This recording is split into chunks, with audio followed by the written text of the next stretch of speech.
तो इसमें छोटे मोटे सम्मेलन वगैरह होते थे जिसमें गांधी जी का नाम आता था, काका कालेलकर का नाम आता था, और फिर वारधा जब बना उसमें जाकिर हुसैन आए।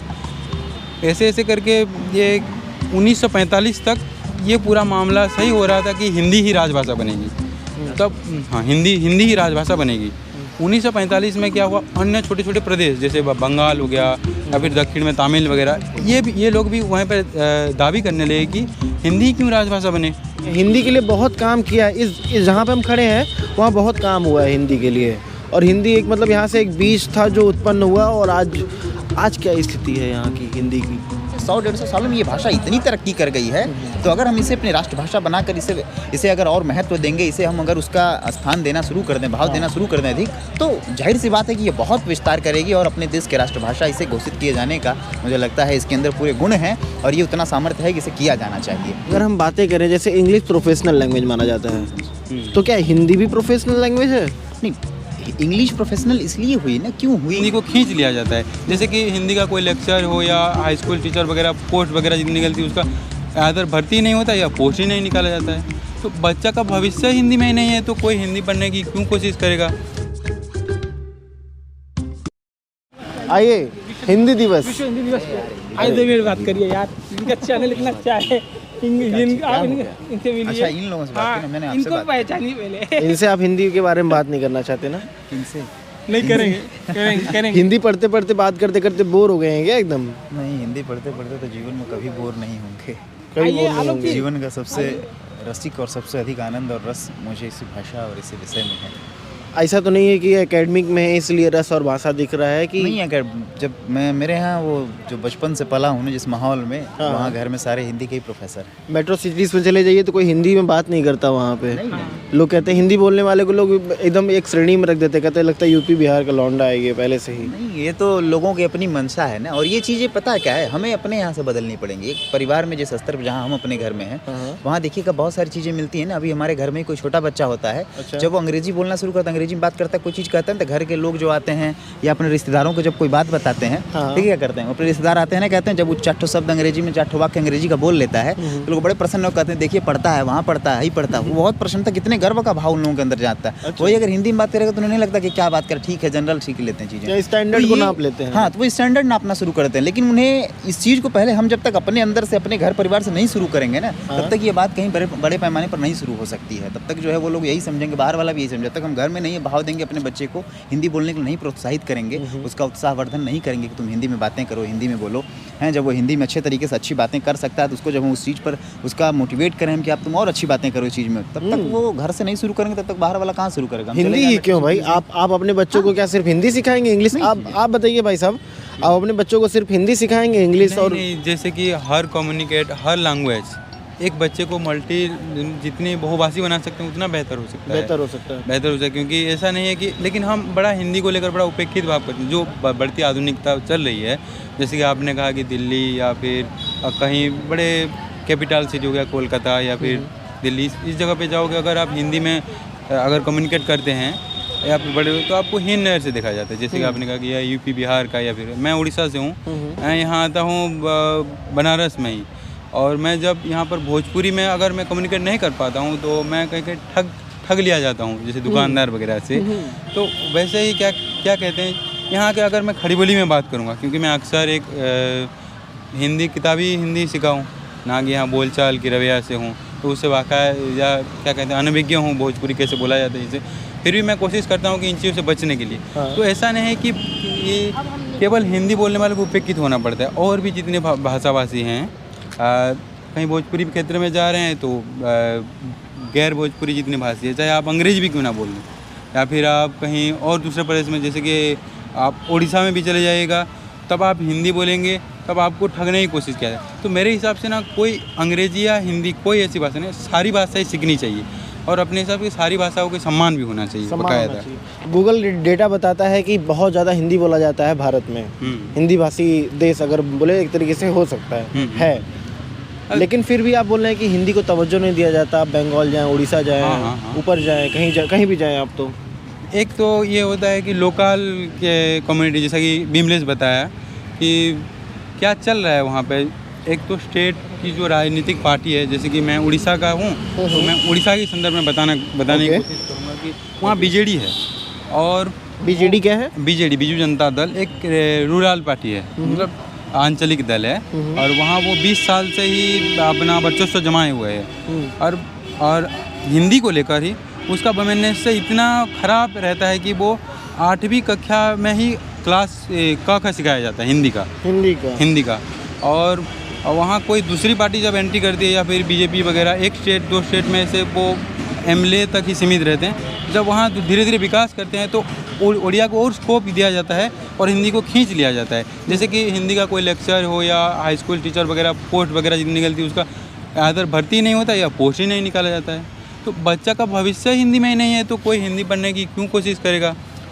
एक जो ऑफिशियल हिसाब से देखा जाए, अगर आप हिंदी रुचि के हिसाब से पढ़ना चाहे तो वो तो बढ़िया है, लेकिन आपको अगर नौकरी वगैरह या प्रोफेशनल क्षेत्र में जाना चाहते हो तो स्टेट उस वहीं से आपको खींच देगा कि आप हिंदी मत पढ़िए। और उड़िया भाषा में लिखा जाता है कि आप ग्रेजुएट तक फीस ही देना नहीं पड़ेगा उड़िया पढ़ने के लिए।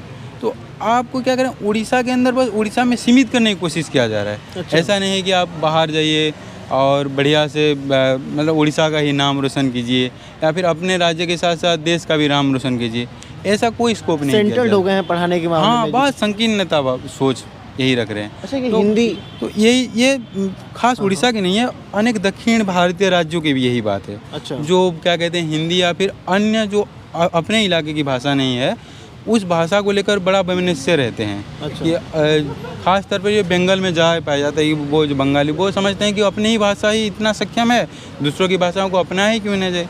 बिल्कुल नहीं अपनाते हैं, दूसरे की भाषा को स्वीकार नहीं करते हैं। तो ये हर भाषा को लेकर ही हर दूसरे भाषी प्रदेश के लोग ये वैमनस्य पाल रहे हैं कि अपनी भाषा ही सबसे बड़ी भाषा है और इसका ही वर्चस्व रहे। और चाहे हिंदी राजभाषा ही क्यों ना हो या फिर कोई अन्य दूसरे भाषा कोई सीखना ही नहीं चाह रहे हैं। हिंदी राजभाषा कैसे बना सर? क्या नाम है आपका वैसे? विश्वजीत काल था। कैसे बना हिंदी राजभाषा? हिंदी राजभाषा जैसे कि मैं बता रहा हूँ, सबसे पहले तो जितने हमारे स्वतंत्र बड़े बड़े नेता थे, सेनानी थे, वो लोग तो यही चाह रहे थे कि कैसे यूनिटी लाया जाए। और उसने एक माध्यम चुना था कि भाषा अगर एक हो तो उसके हिसाब से सारे लोग आपस में कम्युनिकेट कर पाएंगे और एकजुट रूप से एक यूनिटी बनेगी। और उन्होंने एकता का आधार भाषा को चुना था। और वो ऐसे भाषा को चुनना चाह रहे थे जो कि एक व्यापक क्षेत्र या फिर व्यापक लोग उसके अंदर आ सकें। अच्छा। तो उन्होंने देखा कि इस मामले में हिंदी ही बेहतर है, ताकि वो दूसरे जितने प्रदेश हैं जाके कुछ तो समझ सकते हैं।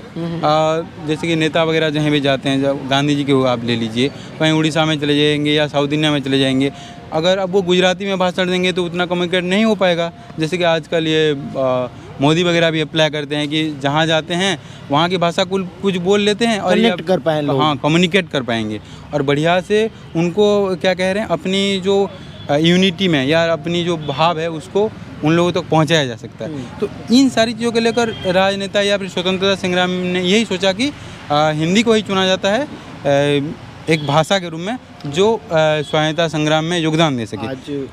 आज तो विश्व हिंदी दिवस है। हाँ। विश्व हिंदी दिवस है ना? जी। राष्ट्रीय हिंदी दिवस तो आज नहीं है। आज नहीं। राष्ट्रीय हिंदी 14 सितंबर को मनाया जाता है। 14 सितंबर को वो जो संवैधानिक रूप से मान्यता मिला था भारत में 1949 में, उसी के लिए बनाया था। और विश्व हिंदी दिवस जो 1975 में पहला विश्व हिंदी सम्मेलन हुआ था, उसी के स्मारक तौर पर 10 जनवरी को मनाया जाता है। कहाँ पे हुआ था पहला हिंदी सम्मेलन? नागपुर में हुआ था। नागपुर में हुआ था 1975, इंदिरा गांधी की अध्यक्षता में किया गया था। भारत में ही हुआ था। अच्छा, अगर हम बातें करें जैसे इंग्लिश प्रोफेशनल लैंग्वेज माना जाता है, तो क्या हिंदी भी प्रोफेशनल लैंग्वेज है? नहीं, इंग्लिश प्रोफेशनल इसलिए हुई ना, क्यों हुई? क्योंकि हमारे पर आकर के इतने दिनों तक जो शासन रहा है, ब्रिटिश गवर्नमेंट का जो शासन रहा, उसके चलते जितने भी कार्यालय रह गए, ठीक है, जितने भी कार्यालय थे वो संचालित, या फिर चाहे कोर्ट तक की बातें कर लें, हर चीज़ें कार्य जो होने लगे वो किस में होने लगे? अंग्रेजी में होने लगे। होते होते वो काफ़ी समय तक रह गए। जब बहुत समय तक रह गए, मान लीजिए हमारे 20वीं सदी तक वो लोग चलते आ गए, आधे समय तक रहे, तो फिर क्या हुआ कि सारी चीज़ें जब अंग्रेजी में चलने लगी, हर कार्य जो है कार्यालय के जितने कार्य हैं सब अंग्रेजी में होने लगे। तो फिर बाद में जब अपनी सत्ता अपने देश का जब आता है, जब भारत स्वतंत्र हुआ, तो उसके बाद भी लोगों को हिंदी जो है उन कार्यालयों तक पहुँचाने में उस रूप से प्रभावी नहीं हो पाई थी। इसलिए नहीं हो पाई कि सब कुछ पर अधिकार एक तरह से अंग्रेजी का था। तो उसे बदलने में, उन चीज़ों को धीरे धीरे समाप्त करने में बहुत समय लगता। लेकिन फिर अंग्रेजी चल रही थी तो वही चलते चलते चली आई। एक हिंदी आंदोलन स्टार्ट हुआ था। हाँ जी। हिंदी आंदोलन हमको लगता है कि उसकी नींव BHU से ही शुरू हुई थी, रखी गई थी। क्या ये सही बोल रहा हूँ मैं? क्या आप जानते हैं, कुछ बताइए हिंदी आंदोलन के बारे में। हिंदी आंदोलन के बारे में तो उतना कुछ वैसा जो है नहीं पता है, शायद काल्टा जी जान रहे हैं। देखिए, बताइए ये शुरू हुआ था नागरी प्रचारणी सभा, जैसे कि ये हिंदी विभाग की एक पृष्ठभूमि काशी में नागरी प्रचारणी सभा तैयार कर रही थी। और उन्होंने सबसे पहले तो जैसे BHU बना, उसमें हिंदी विभाग था ही नहीं था। ये वाला भी पीछे वाला विभाग नहीं, हिंदी विभाग नहीं था। बाकी अन्य सारे विभाग थे, जैसे राजनीति विज्ञान हो गया, अंग्रेजी हो गया, हिंदी विभाग नहीं था। और उस समय नागरी प्रचारणी सभा में श्याम सुंदर दास थे, और उन्होंने ही ये मदन मोहन मालवीय से पेश की कि बाकी अन्य सारे विभाग तो हो गए, लेकिन हिंदी विभाग क्यों नहीं हो रही है। अच्छा। क्योंकि एक हिंदी भाषा को लेकर एक जो वैमनस्य चलते आ रहा था, चाहे वो राजनीतिक क्षेत्र में हो, लेकिन एक विद्यार्थी जीवन में या अकादमिक जीवन में भी उसको उपेक्षित कर दिया जा रहा था। तब ये क्या किया गया, 1918 में पहली बार एक छोटा सा करके श्याम सुंदर दास को बुलाया जाता है, और उस समय लाला भगवान दीन थे। उन्होंने इसको लाके स्थापित किया कि अब हिंदी विभाग शुरू किया जाए। और पहला मैच जो MA का चला था 1922 में से चला था। और ख़ासकर जब आप हिंदी आंदोलन कर रहे हैं, ये नागरी प्रचारणी सभा हुआ, और एक हुआ था हिंदी साहित्य सम्मेलन प्रयाग। तो ये हिंदी आंदोलन खासकर इस मामले में तैयार हुआ था कि लोगों की एकता, जो मैंने पहले ही कहा था, और दूसरी ये चल रहा था कि इसको राजभाषा बनाया जाए। तो इसमें छोटे मोटे सम्मेलन वगैरह होते थे, जिसमें गांधी जी का नाम आता था, काका कालेलकर का नाम आता था, और फिर वारधा जब बना उसमें जाकिर हुसैन आए। ऐसे ऐसे करके ये 1945 तक ये पूरा मामला सही हो रहा था कि हिंदी ही राजभाषा बनेगी। तब हाँ, हिंदी ही राजभाषा बनेगी। 1945 में क्या हुआ, अन्य छोटे छोटे प्रदेश जैसे बंगाल हो गया, या फिर दक्षिण में तमिल वगैरह, ये लोग भी वहीं पर दावी करने लगे कि हिंदी क्यों राजभाषा बने। सारी भाषाओं की वर्चस्व भी इतना है, सभी रीजनल लैंग्वेज डिमांड करने लगे कि उनको भी राष्ट्रभाषा, उनकी राजभाषा बनाया जाए।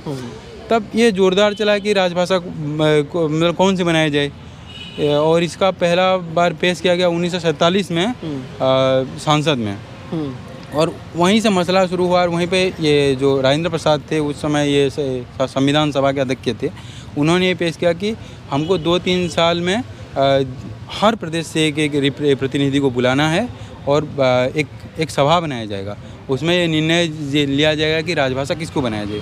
और 1949 को, यही सितंबर 7 तारीख था, उसी दिन ये पेश किया गया कि हिंदी भाषा को ही राजभाषा बनाया जाएगा। राजेंद्र बाबू का 50वां जन्म दिवस भी था उस दिन, तो उस दिन घोषित कर दिया गया इसको राजभाषा।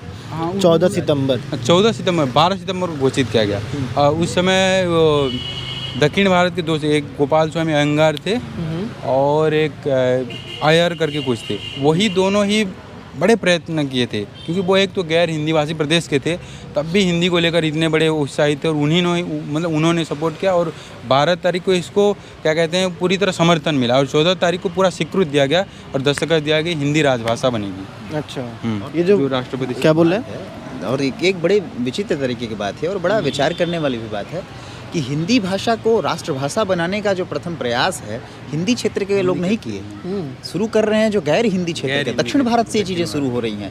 और वो मांग जब दक्षिण भारत के लोगों की प्रबल हुई, तब हमारे उत्तर भारत और हिंदी क्षेत्र के लोग भी उसमें शामिल हुए, और तब अपनी बात जो है वो जोर शोर से रखना शुरू किया कि इसे राष्ट्रभाषा बनाई जाए। लेकिन फिर वही दक्षिण के लोग, जैसे जो अन्य लोग थे, दक्षिण भारत की जो दक्षिण भारतीय भाषाएं थी, तो उस भाषाओं को बोलने वाले जो लोग थे, उन्होंने कहा कि नहीं, राष्ट्रभाषा कैसे कह सकते हैं, क्योंकि हम भी इसी भारत राष्ट्र के हैं।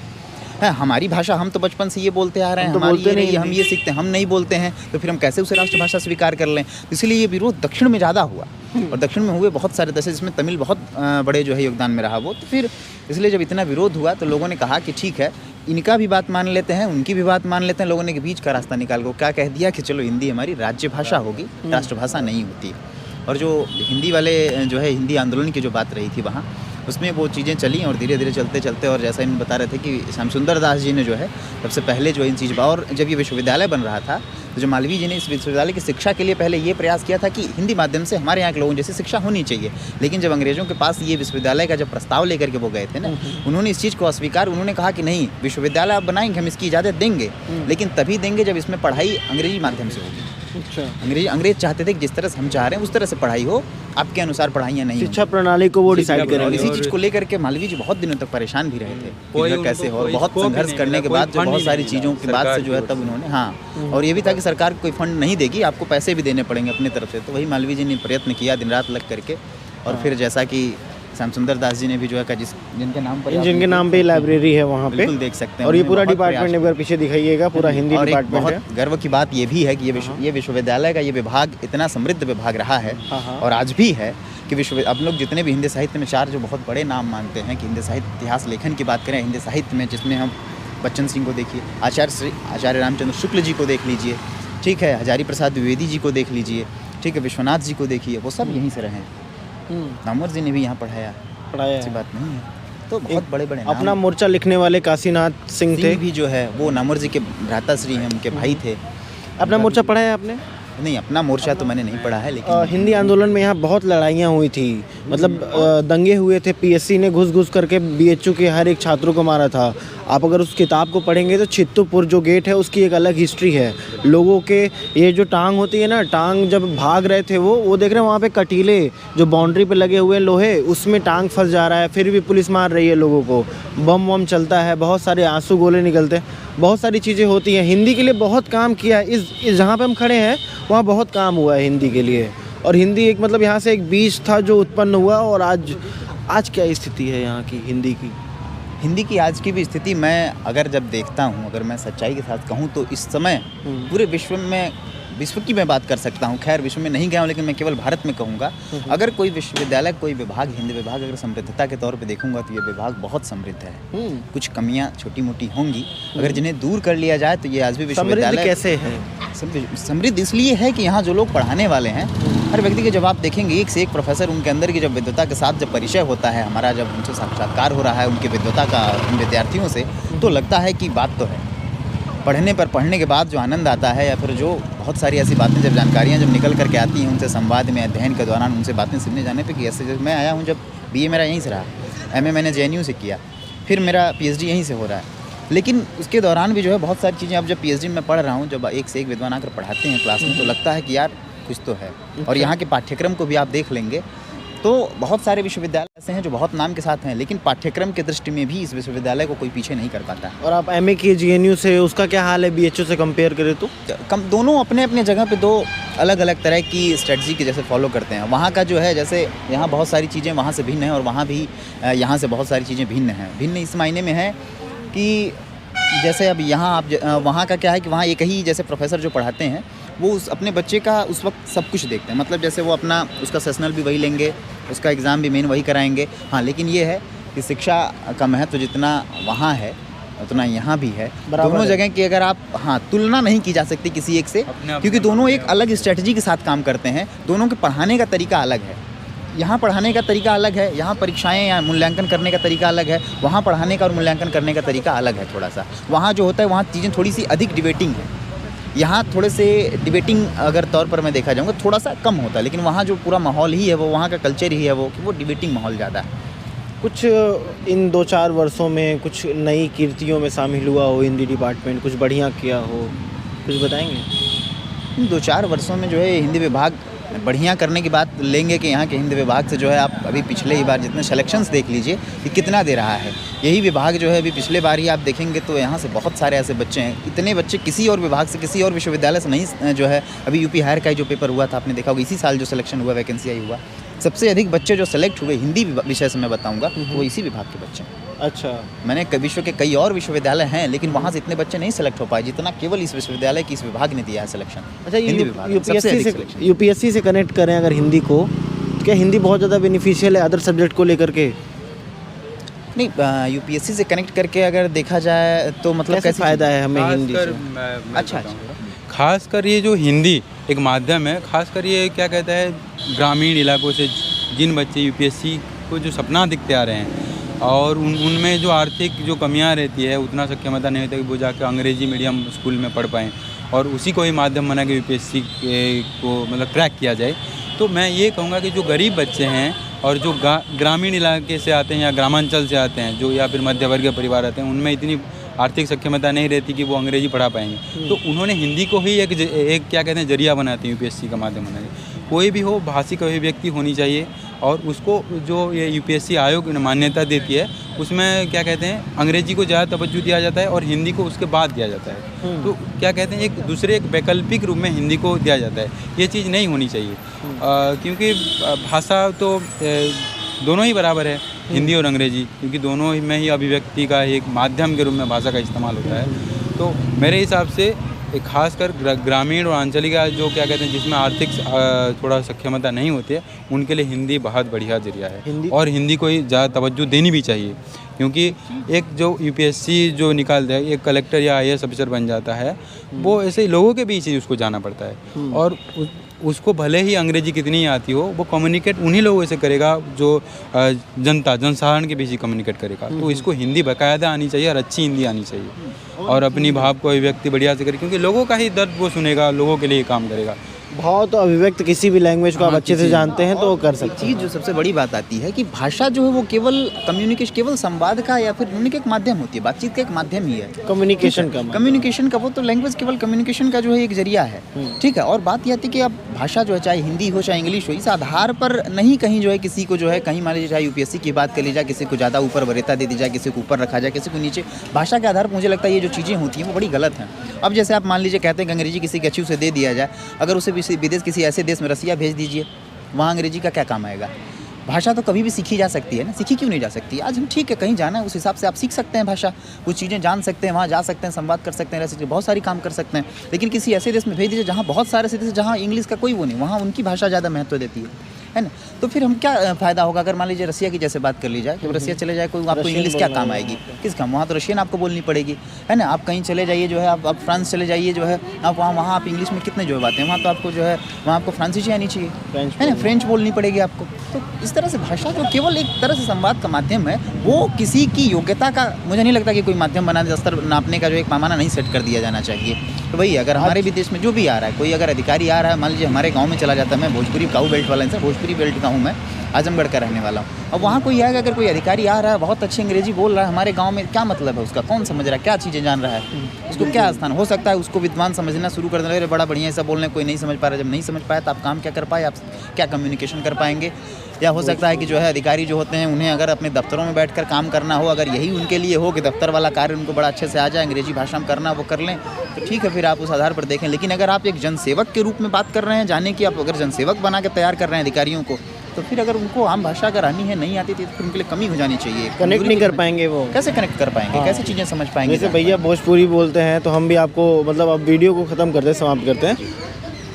आज का पूरा जानकारी बस यही पे रहल कि आज हिंदी दिवस, विश्व हिंदी दिवस मनावल जाता, और सोचली कि निकल जाए यहीं बीएचयू में, और बीएचयू में पूरा काम करल जाला।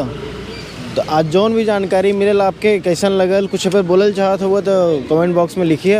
आगे जौन भी हो सकी उस पर वीडियो बनावल जाई, और पूरा आज का वीडियो जागरूक कर ले पे रहला, ज़्यादा कुछ इसमें नहीं स्टैंड करता। बिल्कुल, और जागरूकता फैलनी चाहिए। आज हिंदी का दिन था, कल किसी और चीज़ का दिन होगा, उस पर भी काम किया जाएगा। बिल्कुल, और सभी लोगों को मुझे जहाँ तक लगता है, कम से कम आज अभी तक जो ये राज्य भाषा है अपने देश के लिए, हमारे लिए, मैं एक तरह से अगर कहूँगा, सही बात कहूँ तो अपने लिए एक थोड़े से दुख की बात है कि हमने आज तक, इतना बड़ा राष्ट्र है हमारा, लेकिन हमने अब तक अपनी कोई राष्ट्रभाषा नहीं चुन पाई। कोई हमारा देश अब तक अपनी कोई राष्ट्रभाषा नहीं चुन पाया है। और अगर उस भाषा के तौर पर देखा जाए तो हिंदी इतनी समृद्ध भाषा है कि इसे राष्ट्रभाषा घोषित किया जा सकता है। और पिछले 100 साल में इस भाषा ने, जितना बहुत सारे लोग आरोप लगा देते हैं इस भाषा पर कि इस भाषा में अभी बहुत सारा काम नहीं हो पाया है ना, बहुत ज़्यादा नहीं है, अभी बहुत नई भाषा है, तो उन लोगों को ये देखना चाहिए कि महज पिछले 100-150 सालों में ये भाषा इतनी तरक्की कर गई है। तो अगर हम इसे अपनी राष्ट्रभाषा बनाकर इसे अगर और महत्व देंगे, इसे हम अगर उसका स्थान देना शुरू कर दें, भाव देना शुरू कर दें अधिक, तो जाहिर सी बात है कि ये बहुत विस्तार करेगी। और अपने देश के राष्ट्रभाषा इसे घोषित किए जाने का मुझे लगता है इसके अंदर पूरे गुण हैं, और ये उतना सामर्थ्य है कि इसे किया जाना चाहिए। बिल्कुल, और साथ ही साथ संस्कृत को भी थोड़ा सा तवज्जो आप लोग देना स्टार्ट करें। बहुत ही कम बोली जाती है, लेकिन बहुत ही पुरानी हमारी वो भी भाषा है, उस प्रणाली को भी समझें। कुछ कल्चर्स को हम अपने ज़िंदा रखेंगे, हमेशा मरते दम तक उसको प्रमोट करते रहेंगे, ताकि पुरानी चीज़ें निकल के सामने आए। पुरानी चीज़ें क्रीम हैं, बेकार नहीं है। तो मिलेंगे एक नए वीडियो में, नए अंदाज से। तब तक के लिए हिमांशु मिश्रा धन्यवाद बोलता है वीडियो देखने के लिए। जय हिंद, जय भारत। आपका देखता हूँ, और बहुत से लोग हैं जो हमारे इंस्टीट्यूट में दोस्त थे, मतलब भाई थे, वो सब करते थे, मैं कॉमर्स वाला भी देखा, फिर विभाग वाला भी देखा था, आंदोलन वाला उमेश। आंदोलन वाला वीडियो देखे आप? कैसा लगा आंदोलन वाला वीडियो देख के? अच्छा करते हैं यार अच्छा रिकॉर्डिंग। चैनल हमको याद नहीं आ रहा है, हाँ लेकिन वीडियो हमको अच्छा लगता है। यहाँ भी फिर आगे का भी देखते रहते हैं। हाँ। आज क्या नाम है आपका? पवन सोनकर नाम है मेरा, कहाँ से हैं आप? बीएचयू से ही है, यहाँ से शोध छात्र हूँ। आप मतलब रिसर्च स्कॉलर हैं आप हिंदी डिपार्टमेंट हाँ, में, हाँ। काशी हिंदू विश्वविद्यालय में। आज कुछ खास है हिंदी को लेकर के?